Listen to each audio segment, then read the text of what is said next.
Thank you, thank you.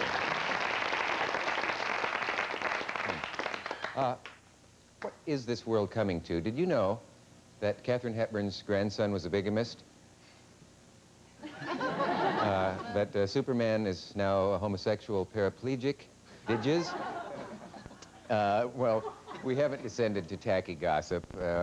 However, my guest tonight has portrayed all of the aforementioned characters, thanks to his versatility. He is what is called in show business a hot young actor. And you will find also, and I hope this won't bother you, that he's intelligent, articulate, and very likable. Besides, don't hold any of that against him. He uses his real name, which is, listen carefully, Christopher Reeve. No S. Welcome him, please. You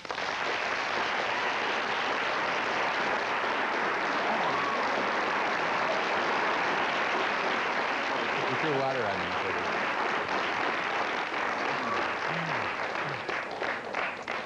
Oh, take it easy, girls. I'm really not an actor. I'm an account executive with Merrill Lynch, which is right. Why I'm wearing the suit today. We couldn't get Christopher Reeve, and this man stepped into the breach and is doing admirably so far. I think we have half the audience fooled. You know, the reason actually I'm wearing a suit is I've just come from a luncheon, a Friars Club lunch for Jim Dale. Oh, I didn't know they still did those things. I'd never been to one before. Yeah. But you have to do a suit and stuff, and it's the Grand Abbot or the whatever, and Milton Berle was there, and Walter Cronkite, and all these people. But the idea of a stag lunch today, I didn't think we could get away with it anymore. I thought there'd be feminists all around the hotel, sort of blockading the place. The Friars still get away with it sometimes. Oh, I mean, it's all scatological humor and insults and roasting the guy. Yes, there's a really good fun, yeah. I never get invited to those. I guess I'm considered too young for the language that's right, yes. that they use. I can't imagine Milton Berle saying anything. No. By the way, in case I confused anyone with my humor alleged in the introduction about a homosexual paraplegic, Katharine Hepburn's grandson, combining all the parts that you've done lately, it is kind of a kaleidoscope. You can throw in Nazi, too. I was a stormtrooper once, too, so I was... That's right, yes. I did a play called Berchtesgaden. It was directed by the late Barbara Loden, which was played by Jacques Levy, and I played a young Nazi stormtrooper, but instead of all that kind of, and stuff, it was a very interesting play which explained, kind of made you understand that they weren't all these kind of blonde psychotics, you know, that they were actually normal people who were swept up by the cause of events, and you know, and this kid was 17 and you know, unemployed, and here came this leader who suddenly made sense. And what was frightening about it was not the kind of rabid, you know, sort of, you know, boot stomping down the street, but the absolute logic is like, had he grown up in Iowa, the kid might have been a Boy Scout, you know, and it was a devastating play. He went with what was going at the time. Yeah, and it made sense, which is even more frightening. Yeah, sure. What was the name of that? Berchtesgaden? Berchtesgaden, which was the name of Hitler's summer plays. Yeah.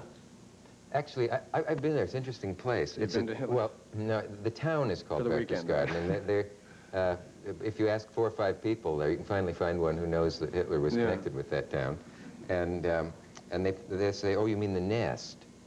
And then they point up this sheer peak, and there was an elevator up through solid rock, hundreds and hundreds of feet, to his house, which I think was called Kahlstein. Yeah. Something stone. And that was where he was. And you can imagine anybody up there with that view of Bavaria felt he could rule the world. Anybody would who got up that high and had that view. It's a strange thing. So let's see, now what else do we need to explain? You were Katharine Hepburn's grandson in Matter of Gravity.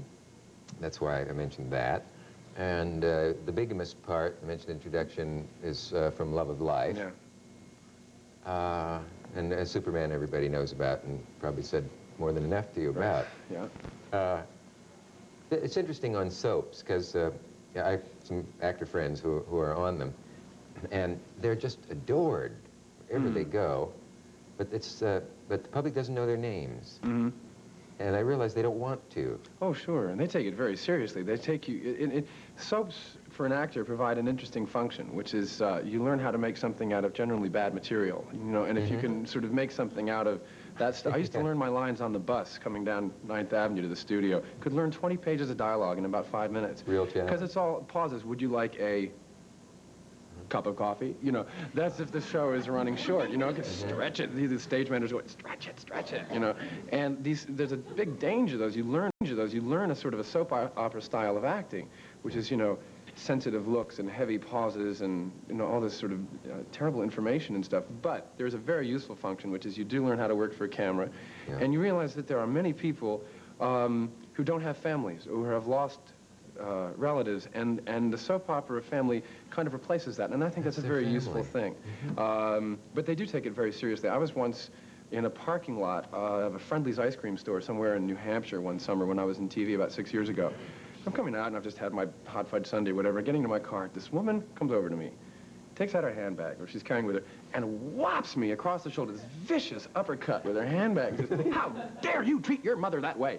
And I said, "My God, nothing like I watch you on the show and how dare you." But she was really good and incensed at the whole number, because I was married to 2 women at the same time, and I was involved in taking kickbacks for the mafia, and I mean, I was up to no good whatsoever. Someone tuned in the middle of that paragraph. He's talking about him. Yes, that's right. Yeah. Yes, I haven't heard about this firsthand, but I have heard of people on those shows, and someone will come up and say, you know, they're planning to do something to your car. Yeah, right. And when you were in the other room, they were talking about it. And they'll say to the actor, as if, and these people seem to think it is real life. Yeah. But they don't want to know the actor's name because they want to believe you're that person. It's a strange thing. I was on All My Children, and I swear within 48 hours, 70 people, without exaggerating, 68, let's say, had said, "What is Erica really like?" The day after that was aired. You know, just, and most of them college kids who changed their course schedule so they don't miss that show. That's true, but I wouldn't put down soaps for a minute, though, even though you can have fun with them, because you do learn a lot. They keep a lot of New York actors working because there's not enough work to go around in New York. And also, there is a transition to be made from stage to working for the camera. You have to learn how to scale down your performance differently, and to be able to learn difficult material quickly, I think, is a really good challenge. And as a result of having spent those 2 years on a soap, it's like what the old stock companies used to be, you know, sort of in the 20s or something, where you'd go out and play the provinces for 16 weeks in hay fever or something, and then come back. Soap operas, in a way, provide that function today. So, boy, I don't knock it. Some of the best actors in the world have been on TV, on soaps. But isn't it harder to learn, wouldn't you, you mean, but she, you say, but I, than it is to learn Shaw or something? Yeah, I mean, when you get to the plot, also, everything on a soap happens 3 times a week. You can't die once on a soap. You have to die on Monday, Wednesday, and Friday, so anybody who missed it, you know. I was in the hospital for a month one time, for... Which was, in fact, 3 days. Yeah, and just on and on and on, you know, with intravenous feeding and stuff like that, because they don't want the audience to have missed it. Sure. You research parts. I guess every actor... No, some claim not to, but playing a paraplegic on Broadway in It's not actually paraplegic, because that's someone who's paralyzed. I'm what's called a bilateral amputee. Oh, that's right. I'm missing, in the play, I'm missing both legs from here. So paraplegic is utterly wrong. Yeah. Right. Okay. So you studied... That's the first time, Dick. That'll never happen. No, I made a... 1950, wasn't it? I made a mistake another time. But is it necessary to go meet people with 2 legs cut off to play a part like that? Absolutely. You learn something you wouldn't have assumed. Also, it would be a terrible lie if you didn't do that. Who would you be to presume that you could understand the psychology, the emotional life, the outlook of somebody who has that condition if you didn't find out firsthand? Yeah. I mean, I really think, I mean, if you're going to play Superman, well, what do? You think, well, you know, Krypton, I don't really relate to Krypton, but, you know, I guess it's out there someplace. You know, and you let it go with imagination and a sense of humor and have fun.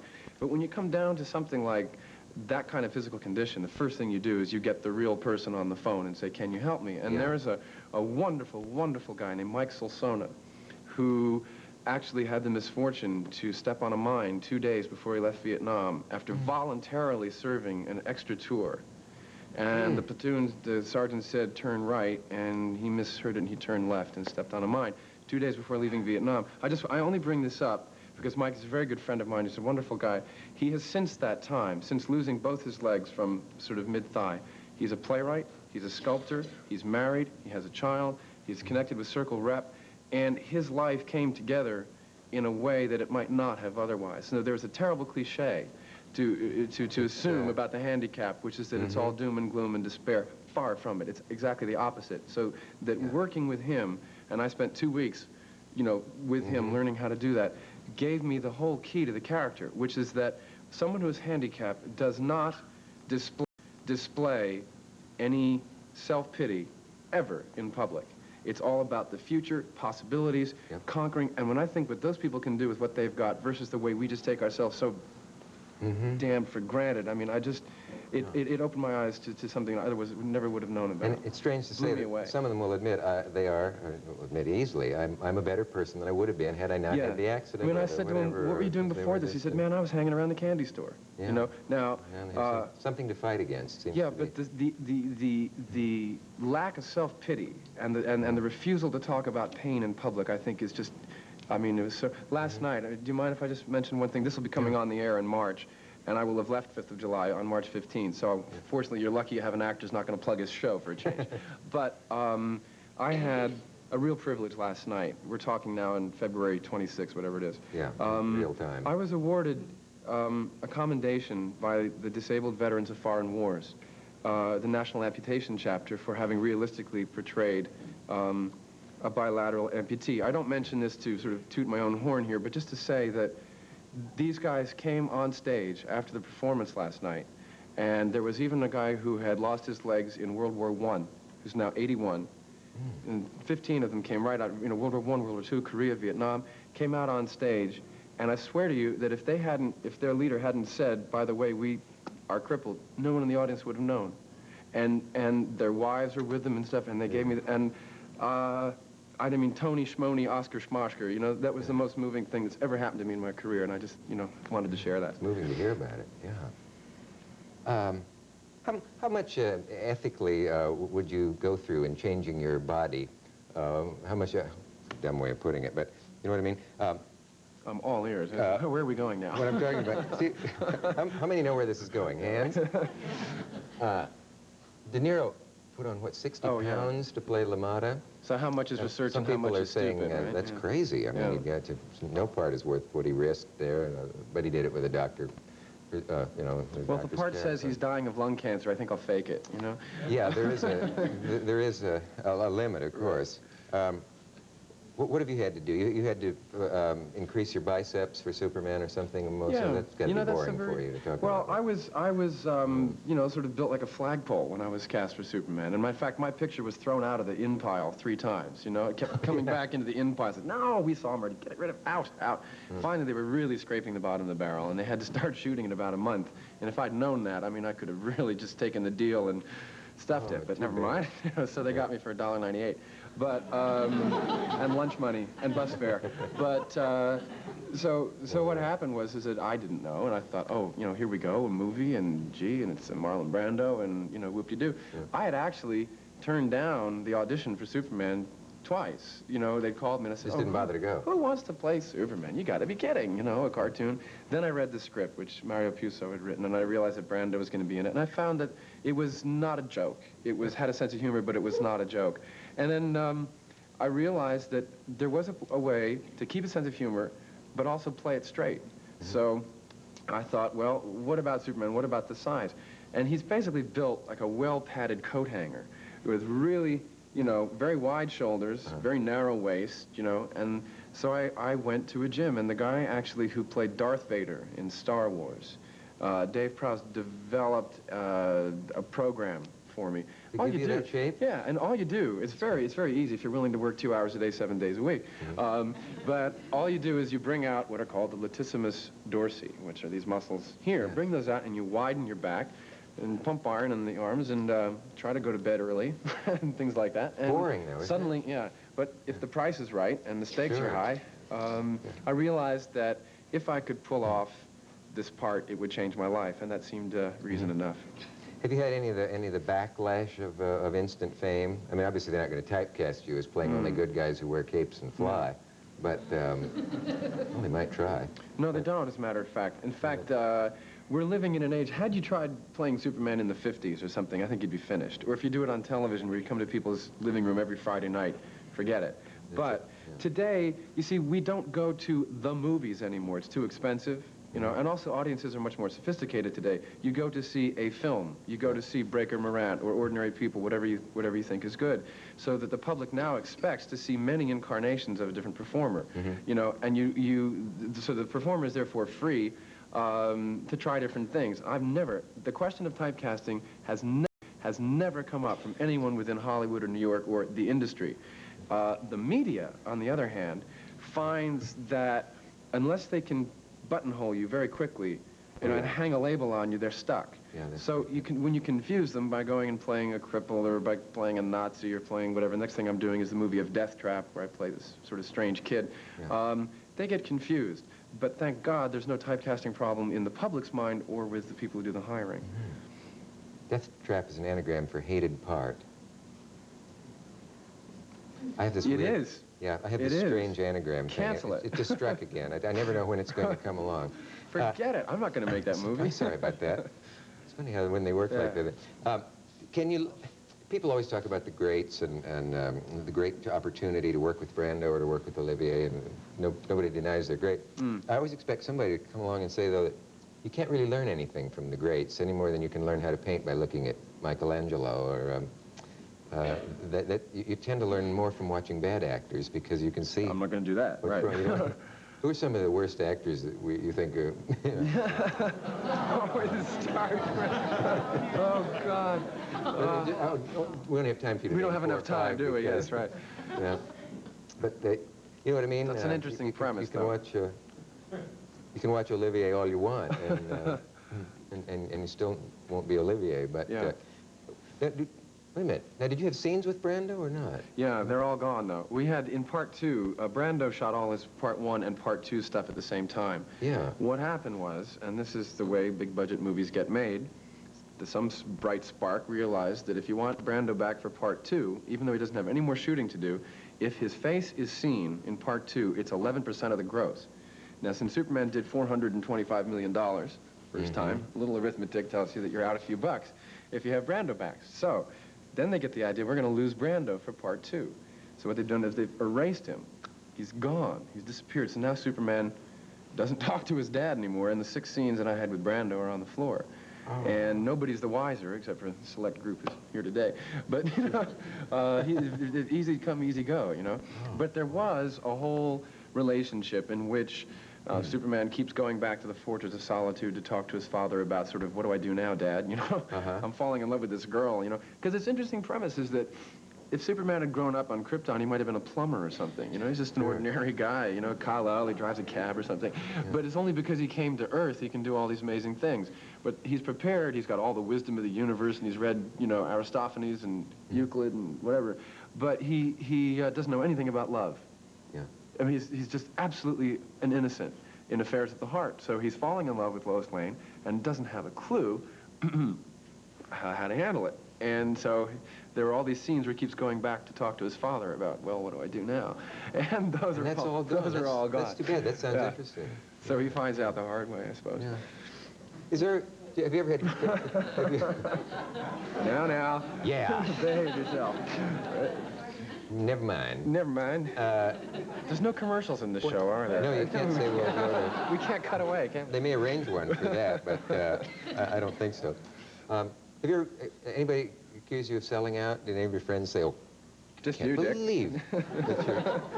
No, there must be somebody, some envious creep who would have said to you, you're not going out there and do that, are you? I mean, you're a New York actor. Come on, don't leave us. There were my friends, people who had the same prejudice that I had about the part. Yeah. There's a group of us who auditioned for all the same things, you know, who all sort of went to school together and are sort of coming up through the ranks. And the moment, like the kind of group that I always went to audition was with Bill Hurt, Robin Williams, Kevin Kline, trying to not leave anybody out, Jimmy Woods, Steve Collins, all these guys who were, you know, coming along, Treat Williams. A lot of them said, that's it, boy, down the drain, bye-bye. You know, it's boots forever, and, you know, take it while you can. But they hadn't read the material.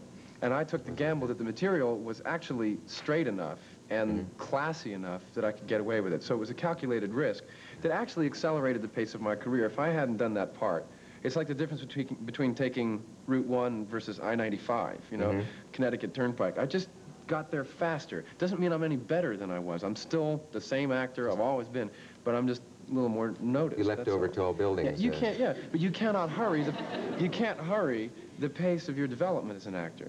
You know, you can't rush that. So what I'm doing is trying to continue to grow the way that I would have had this media blitz not happen to me. Yeah. Well, no one could accuse you of selling out because of the great, the great variety of stuff you've done, and you could play it very safely. Is that always the case with? You don't have any less respect, though, for, say, a Bogart or Tracy, who, in a sense, always played themselves, but in fact, you really don't want to see them play much else. Right, but then Bogart's a little embarrassing in a couple films where he tries to be Irish or... Yeah, well, a lot of people don't know that he was very, you know, because he's got this crusty image and stuff, he was real preppy. You know, he was from, you know, upper class, a lot of money. And in Broadway in the 20s, he used to play the tennis anyone parts. He'd come on with the white V-neck sweaters and, you know, with a martini and stuff. And Mama's Boys. Right. And it wasn't until later on that he got into sort of the Maltese Falcon kind of, you know, character. Sure. But I think that movies were different then. Those were the days when we went to see the movies. Let's see a Bogey flick. Let's see a Tracy flick. Today we go to see a film. I think we're living in a different time. You fly, in fact, in real life. Yes, here we go. And, well, yes, I fly. And I love the idea of somebody who's chartered a plane, finding that you're the pilot. This has happened to you. Yeah, I run a little airline called Reeve Air, and it's a one-plane airline. So when it's in the shop for maintenance, there is no Reeve Air. But I have a six-place pressurized airplane, which is, you know, pretty classy. Can get you from here to there pretty quickly. And I've got little Reeve Air sick bags and stationery, and a little hostess about that big goes around, serves coffee. But you know, I run it out of this airport in New Jersey, and what's really fun, Teterboro, New Jersey. And your airline is parked out there, right? Here's the commercial. If you want to fly go for a ride in Reeve Air, just dial 201 charter, and 24 hours a day, and someone will be glad to help you out. But anyway, I don't believe a word or number of that. Absolutely true. So anyway, the hard part is that people come along, charter the plane, you get these executives, they're going to go to Pittsburgh, Indianapolis, come out to the plane, and they see that Superman's the pilot. And they go, whoa, man, this is terrific, you know? If we lose an engine, we keep going, all right, you know? And, people just can't handle it, so it's good fun. True. Here's what I suppose is called a women's magazine question. Have you had any trouble balancing your domestic life with your career that keeps you all around the country? Now you have a new addition. Yeah, he's not so new anymore. Not that new, really. We had a baby, but he's not a baby anymore. Ancient baby by now. Yeah, he's a real person. He's just short, you know. And no, we have a son named Matthew, who's 14 months old, and he's right now the current occupation is pigeons. He thinks that pigeons are the be-all and the end-all. We were taking a walk in Central Park yesterday, and we're playing in this playground on 81st Street. And when he's going along in the stroller, he sees these pigeons, and he goes, bah, bah, bah, bah, bah. And then he sees a pigeon the other way. He says, bah, bah, bah, and he gets all confused. He twists himself up like a pretzel and falls down, because there's too many pigeons to figure out. Oh, God. But you know what amazes me is that we adults have got to have whatever, you know, cigarettes and dope, and some of us do, or whatever. I mean, we're not naming names or anything, but, you know, or Disneyland or whatever to keep us occupied. And one pigeon, you know, or a raindrop can endlessly fascinate a child. I find that's one of the most fun things of being a father, is that I get to sort of rehab my own childhood. I mean, if he doesn't want to play with his tugboat, I do, you know, so we have fun. With me, they would put molasses on both hands and give me a feather. I spent years. I did from ages 8 months to 14 years. That was all I did. That would explain a great deal. It screwed up the timing. I can't believe this is over. But we're out of time. It says good night. Well, good night. Does it? Well, good night. Good night. It was nice welcoming you. Come back, will you, someday, if not tonight? Okay. See you. Goodbye. Bye.